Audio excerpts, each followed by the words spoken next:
আজকে বন্ধুদের সাথে চলে গেলাম নাম না জানা একটা জায়গায় ঘুরতে, আর সেখানে গিয়ে যে আমাদের সাথে এমনটা ঘটবে আগে জানলে কখনোই যেতাম না। क्यों क्या हुई।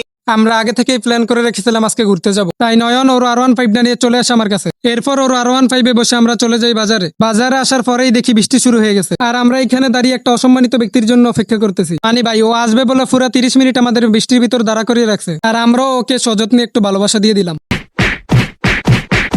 তারপর দুষ্টামি বাদ দিয়ে চলে যাচ্ছি আমাদের গন্তব্যে। আর এখানের আশেপাশের পরিবেশটা অনেক সুন্দর, কিন্তু তার থেকে বেশি সুন্দর এখানের রাস্তা। মনে হয় আজকে শরীরের নাটবল্টু সব হস হয়ে যাবে। তারপর শত বাধা বিপত্তি পেরিয়ে পৌঁছে যায় আমাদের নির্দিষ্ট স্থানে। আর এই জায়গাটা সত্যি অনেক সুন্দর। আশেপাশে চারদিকে পানি, আর মাঝখানে চিকন একটা রাস্তা। আর জায়গাটা অনেক শান্ত হওয়ার কারণে কিছুক্ষণ এখানে দাঁড়ালেই মন পুরো ফ্রেশ হয়ে যায়। এখানে কিছুক্ষণ থাকার পর তো বাড়িতে যেতে ইচ্ছে করতেছিল না। আর তারপর দেখি সত্যি সত্যি বাড়িতে যেতে পারবো না, কারণ আমাদের একটা সাইকেল লিক হয়ে গেছে। আর এখানে কোনো দোকানও নেই যে সাইকেল ঠিক করব। এখন পুরোটা রাস্তা হেঁটে হেঁটে বাড়িতে যেতে হবে।